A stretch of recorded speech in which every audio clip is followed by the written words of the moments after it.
हम लोग इस वीडियो में Uttar Pradesh public service commission mains examination का 2023 तक जो भी क्वेश्चन पूछे गए हैं जनरल स्टडी पेपर 1 में, उनके हम लोग क्वेश्चंस पेपर का डिटेल्स में एनालिसिस करेंगे। उससे पहले थोड़ा सा हम लोग बैकग्राउंड जान लेते हैं। 2017 में बीजेपी की गवर्नमेंट जब बनी थी तो थोड़ा सा एग्जामिनेशन को लेकर पैटर्न जो है एग्जामिनेशन डेट को लेकर इधर उधर हो गया था, क्योंकि 2016 तक पीटी एग्जामिनेशन मार्च में हो जाती थी और जून जुलाई में इसका मेंस एग्जामिनेशन हो जाता था। लेकिन आप देख पा रहे हैं कि 2018 में पीटी एग्जामिनेशन ही हेल्ड हुई थी 28 अक्टूबर को, और इसका मेंस जो है 19 अक्टूबर 2019 से स्टार्ट हुआ था। तो हमें जो पहला मेंस का पेपर मिलेगा जो नए पैटर्न पर आएगा, जो कि जब जनरल स्टडी के 4 पेपर इंट्रोड्यूस किए गए थे और सब पेपर जो थे वो सब्जेक्टिव हो गए थे। इससे पहले क्या था कि मेंस में भी जो जनरल स्टडी के 2 पेपर होते थे वो ऑब्जेक्टिव पूछे जाते थे, लेकिन यहीं से सब्जेक्टिव हमें देखने को मिलता है। इसीलिए जो फर्स्ट हमारा क्वेश्चन पेपर होगा वो 2019 का होगा। ये चल ही रहा था तो फिर बीच में 2020 में कोविड आ गई तो और गड़बड़ हो गया, लेकिन 2023 में Uttar Pradesh public service commission ने मेंटेन कर लिया है। अब जो है 2024 में आप देखेंगे कि मार्च में पीटी होगा और जुलाई में इसका मेंस होगा, तो यहाँ पर अब चीजें मेंटेन हो गई हैं। तो मेंस एग्जामिनेशन पेपर हमें देखने को कहां से मिलेंगे? सबसे पहले 2019 से हम लोग इस तरह से काउंट करेंगे तो हमें कोई दिक्कत नहीं होगी। देखिए 2018 में निगेटिव मार्किंग का भी प्रावधान इंट्रोड्यूस किया गया था प्रीलिम्स एग्जामिनेशन में। ये सारे वो फैक्टर्स थे जिसके चलते 6-7 महीना लेट होने का मतलब कि एग्जामिनेशन जो है 1 साल हमारा जो है बीच में वो गैप हमें देखने को मिलेगा। लेकिन जैसे ही हमने मेंस एग्जामिनेशन 2019 करके स्टार्ट किया तो हमारे पास जो सबसे पहला पेपर होगा 2019 का होगा। उसी तरह से जो दूसरा पेपर होगा वो 2020 का होगा, हम इस तरह से काउंट करेंगे। फिर हमारा जो तीसरा पेपर होगा वो 2021 का होगा, फिर 2022 का होगा हमारे पास पेपर, और फाइनली जो है हमारा वो 2023 का पेपर हो जाएगा। 23 का जो एग्जामिनेशन है वो 26/9 से स्टार्ट हुआ था और यहाँ पर 6 जो समान अध्ययन के पेपर थे उनके यहाँ पर आप देख भी पा रहे होंगे। तो मुख्य परीक्षा 2023 का ये टाइम टेबल था, लेकिन अब 2024 से बिल्कुल सही हो गया है।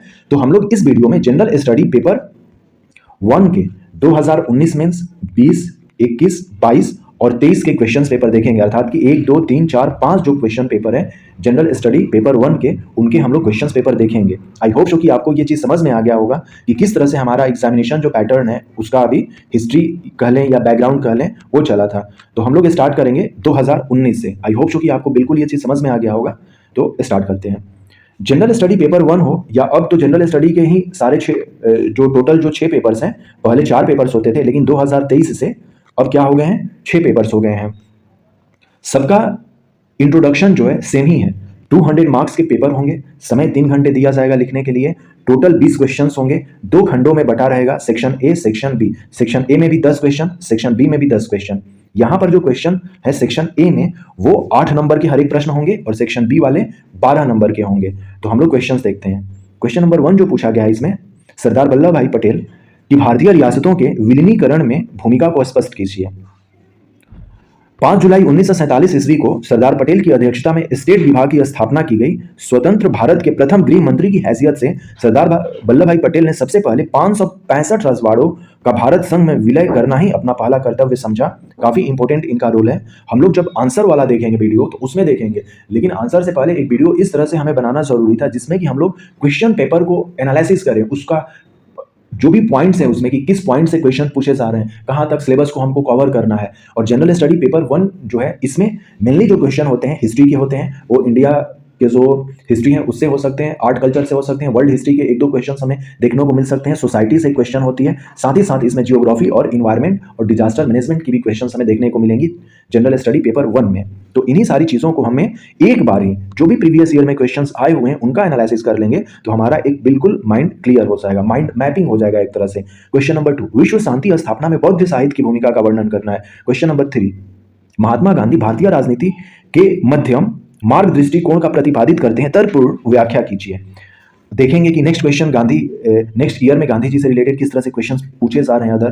क्वेश्चन नंबर 4, सांप्रदायिक हिंसा धार्मिक कट्टरपंथियों द्वारा भड़काई जाती है, असामाजिक तत्वों द्वारा प्रारंभ की जाती है, राजनीतिक कार्यकर्ताओं द्वारा प्रोत्साहित की जाती है, निहित स्वार्थों द्वारा वित्त पोषित होती है, टिप्पणी कीजिए। क्वेश्चन नंबर 5, भारत में स्त्रियों की बदलती परिस्थिति का मूल्यांकन करना है, शहरी समस्याओं के समाधान की विवेचना करना है, उत्तर प्रदेश में पाए जाने वाले खनिजों का वर्णन हमें करना है, ज्योग्राफी हो गया ये क्वेश्चन, स्मार्ट सिटी विकास हेतु मूल्य अधोसंरचनात्मक तत्व बताएं, enumerate the core infrastructure elements for smart city development. Question number 9, भूमंडलीय ऊष्मन पर टिप्पणी लिखिए, ग्लोबल वार्मिंग पर टिप्पणी पूछा गया है।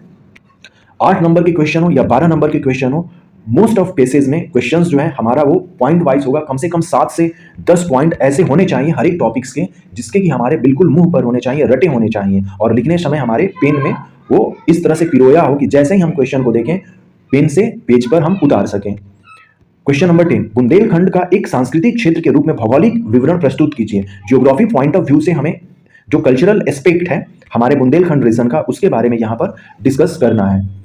नाउ सेक्शन बी, 200 वर्षों के ब्रिटिश शासन ने भारतीय अर्थव्यवस्था के मेरुदंड को क्षतिग्रस्त कर दिया था, व्याख्या कीजिए। ये एक स्टेटमेंट है जो कि हम अदर आंसर में अपना यूज कर सकते हैं जब ब्रिटिश इकोनॉमी के बारे में पूछा जाएगा तो।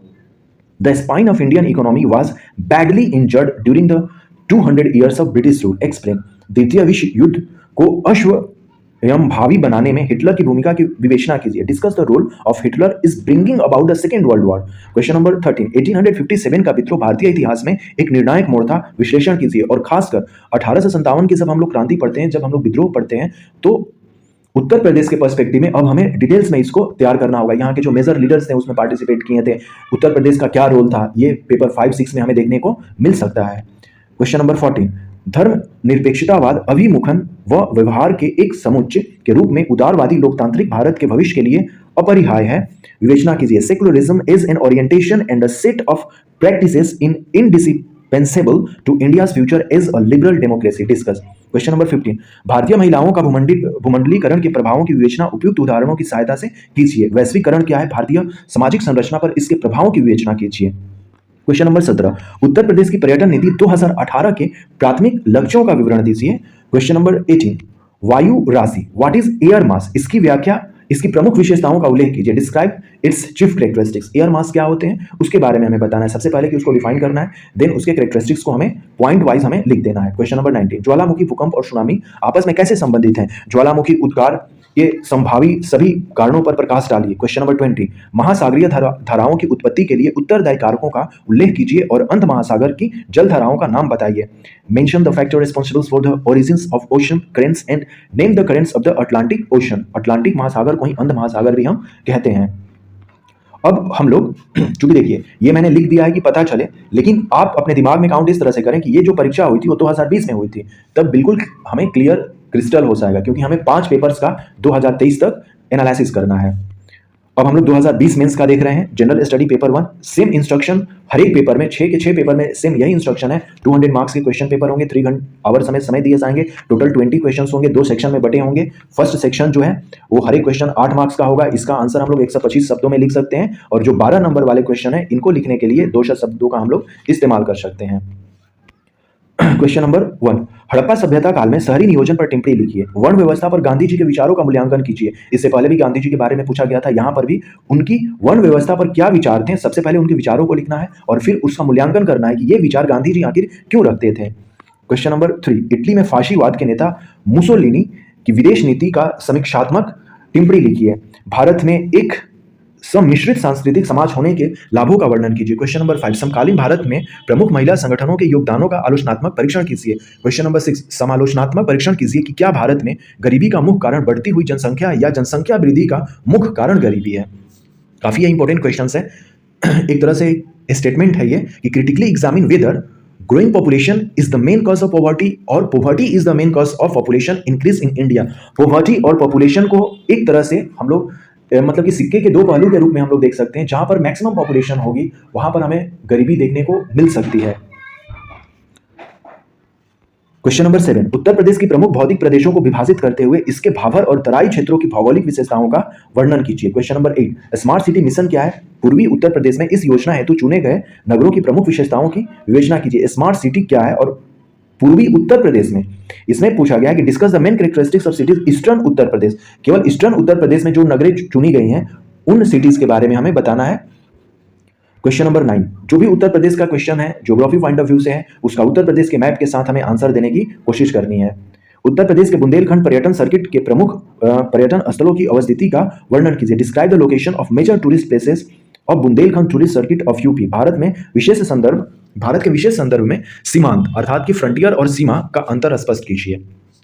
नाउ क्वेश्चन नंबर 11 जो है सेक्शन बी, ये हर एक जो क्वेश्चन होंगे वो 12 नंबर के होंगे और इसके लिए 2 शब्द हम लोग लिख सकते हैं हर एक क्वेश्चन के लिए। क्वेश्चन नंबर 11, भारतीय शिक्षा के क्षेत्र में पाश्चात्य प्रभावों का आलोचनात्मक परीक्षण कीजिए। Critically examine the impact of western on the field of Indian education. West on the field of Indian education और वेस्टर्न जो इम्पैक्ट है वो इंडियन एजुकेशन पर क्या है उसके बारे में क्वेश्चन यहाँ पर पूछा गया है। नेक्स्ट क्वेश्चन नंबर 12, भारत के गवर्नर जनरल लॉर्ड वेलेस्ली के काल में ब्रिटिश शासन के प्रसार की विवेचना कीजिए। लॉर्ड वेलेस्ली जो है ये 1798 से लेकर 1805 तक रहा था। इसके टाइम पीरियड में क्या क्या चीजें इसने की, सब्सिडरी अलायंस से लेकर जो भी चीजें हैं इसके बारे में हमें विवेचना करना है। क्वेश्चन नंबर 13, जैकोबिन्स कौन थे?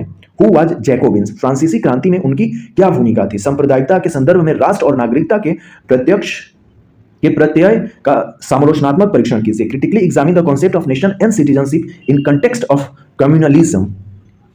क्वेश्चन नंबर 15, उदारीकरण क्या है? उदारीकरण ने भारतीय सामाजिक संरचना को किस प्रकार प्रभावित किया है? लिबरलाइजेशन को डिफाइन करना है and then how is it affecting the Indian social structure.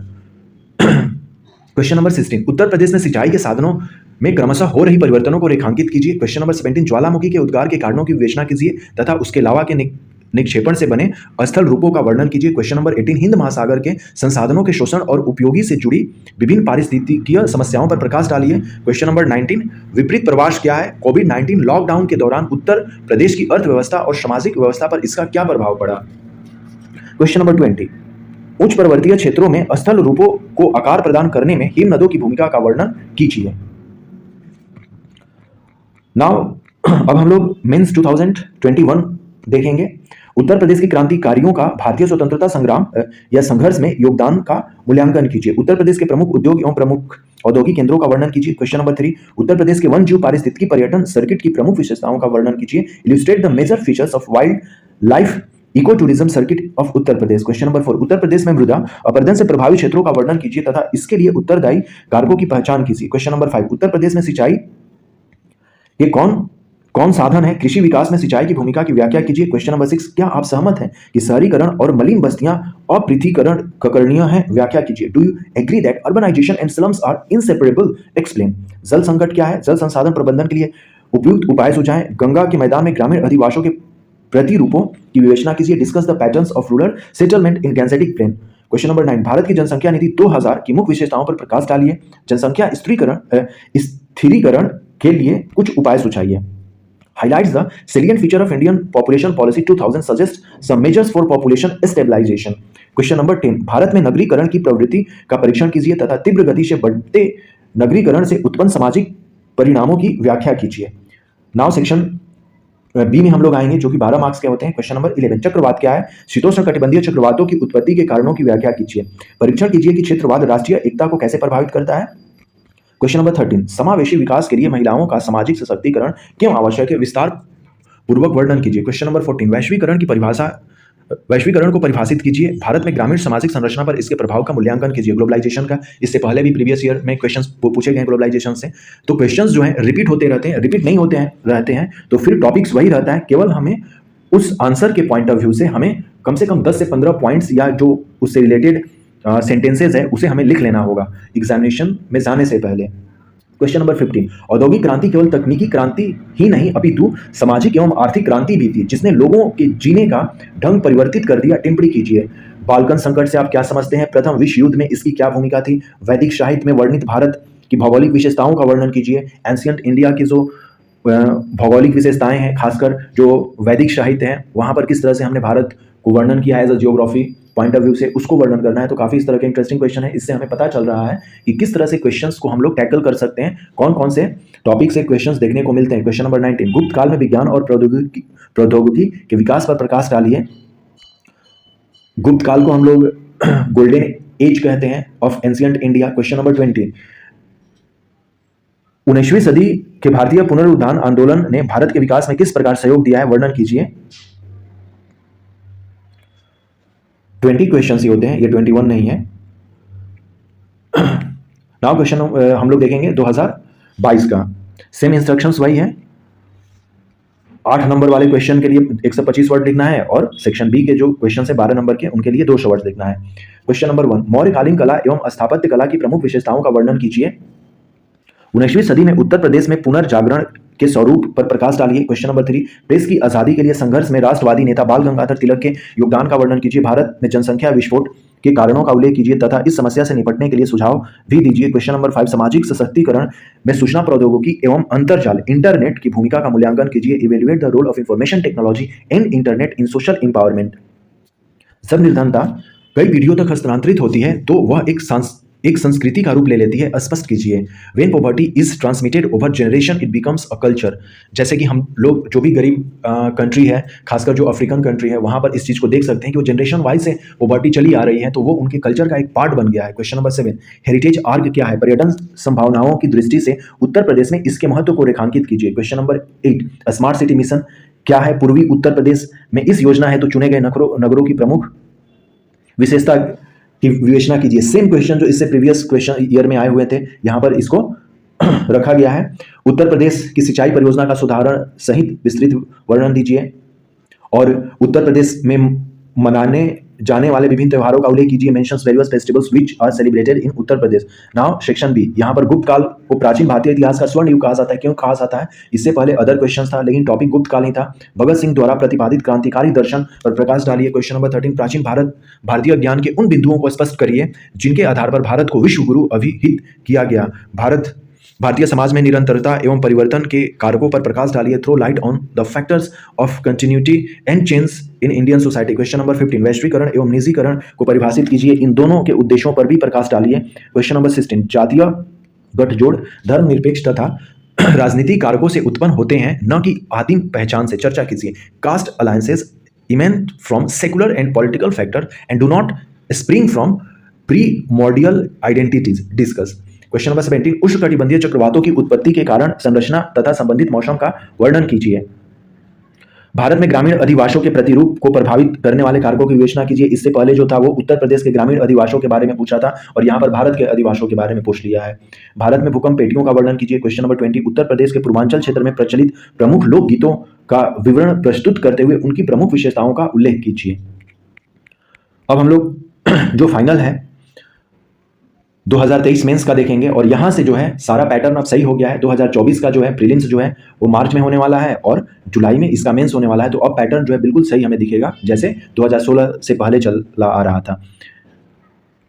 Same pattern वही है, इंस्ट्रक्शन में कोई चेंजेस नहीं है। 6 के 6 पेपर्स में यही इंस्ट्रक्शन है। सेक्शन ए जो है 125 शब्दों में लिखना है, 8 मार्क्स के हर एक प्रश्न। वैदिक साहित्य का परिचय दीजिए। आधुनिक शिक्षा में सर सैयद अहमद खान के योगदान पर टिप्पणी कीजिए। क्वेश्चन नंबर 3, स्वतंत्रता प्राप्ति के उपरांत भारत के एकीकरण में सरदार पटेल की भूमिका की विवेचना कीजिए। सेम क्वेश्चन तो 2019 में आया था, यहाँ पर मतलब कि 5वें साल में सेम यहाँ पर रिपीटेड क्वेश्चन है।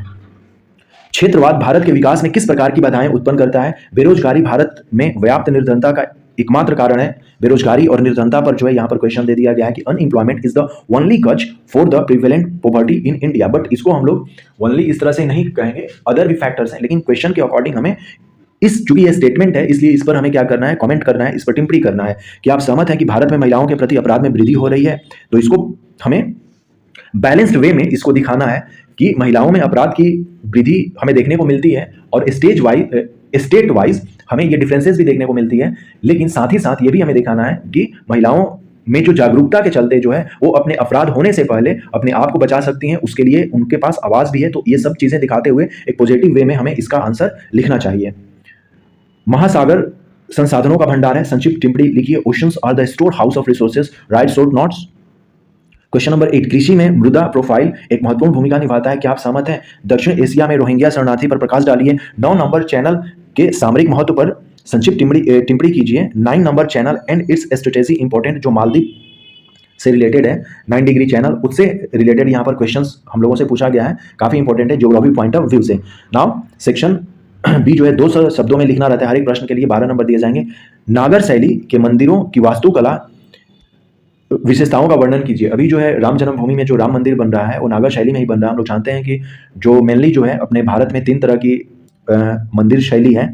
नॉर्थ वाले को नागर शैली कहते हैं, बीच वाले को बेशरा शैली कहते हैं और नीचे वाले जो साउथ है उसको द्रविड़ शैली कहते हैं। ये तीनों जो चीज़ें हैं वो मंदिर वास्तुकला की शैलियाँ हैं। 1857 के स्वतंत्रता संग्राम के वैचारिक आयामों को रेखांकित कीजिए। इससे ऊपर भी 1857 की क्रांति से हम लोगों ने देखा था। जर्मनी के एकीकरण में बिस्मार्क की भूमिका का मूल्यांकन कीजिए। कोरोना महामारी काल में भारतीय संस्कृति ने विश्व को किस प्रकार से प्रभावित किया है। क्वेश्चन नंबर 15 महिला सशक्तिकरण में महिला संगठनों की भूमिका का मूल्यांकन कीजिए। क्वेश्चन नंबर 16 शहरीकरण की प्रक्रिया समाज के लिए विकास या विनाश अपना मत दीजिए। शहरीकरण को हम लोग विनाश नहीं कर सकते, मतलब थोड़ा सा बैलेंस करके देना है, क्योंकि विश्व में जो 55% से भी ज़्यादा जो पॉपुलेशन है वो शहरों में ही रहती है। हमारे इंडिया में 2011 सेंसस के अकॉर्डिंग हम लोग लगभग 31.2% जो है हमारा अर्बनाइजेशन है, जो कि इसको बढ़ाने की ज़रूरत है और हम लोग इसको बढ़ा भी रहे हैं। तो उसी हिसाब से बैलेंस करके इसका आंसर लिखना है। The process of urbanisation leads to development और devastations in the society, write your views. Question number 17 Bharat में आंतरिक मानव प्रवास के कारणों एवं परिणामों की व्याख्या कीजिए। Discuss the causes and consequences of internal human migration के बारे में पूछा गया है। भारत में अल नीनो और दक्षिण पश्चिमी मानसून के बीच संबंधों की व्याख्या कीजिए और उसके कृषि पर प्रभाव बताइए। क्वेश्चन नंबर 19 शीतोष्ण चक्रवात पर एक संक्षिप्त टिप्पणी लिखिए, यह भारत को कैसे प्रभावित करता है। और फाइनली क्वेश्चन नंबर 20 जो है भारत की खनिज विकास नीति की व्याख्या कीजिए। तो इस तरह से क्वेश्चन जो है जनरल स्टडी पेपर 1 में हमें देखने को मिलते हैं। अब इन क्वेश्चंस का हमें क्या करना है कि टॉपिक वाइज वो हिस्ट्री के क्वेश्चंस हैं, ज्योग्राफी के क्वेश्चन है, सोसाइटी के क्वेश्चंस हैं, वर्ल्ड हिस्ट्री के क्वेश्चंस हैं, तो किस तरह के टॉपिक को चूज किया जा रहा है। यहाँ पर एनालिटिकल व्यू पूछा जाता है, यहाँ पर हमें फैक्ट्स को अपने आंसर में, अपने व्यू में रखने की कला हमें आनी चाहिए मेंस आंसर राइटिंग में। तो एक एक आंसर भी अब हम लोग करेंगे, लेकिन क्वेश्चंस को देखना बहुत जरूरी था, जो कि हम लोगों ने एनालिसिस किया, एक माइंड मैपिंग किया कि किस तरह के क्वेश्चंस पूछे जाते हैं और प्रीवियस ईयर के क्वेश्चंस को 100% सोल्यूशन करके हमें जाना चाहिए। ये जो है एग्जामिनेशन में हमें मैक्सिमम मार्क्स दिलाने में हेल्प कर सकता है, क्योंकि टॉपिक्स यही रहेंगे। So thanks and take care, मिलते हैं फिर अगले वीडियोज में।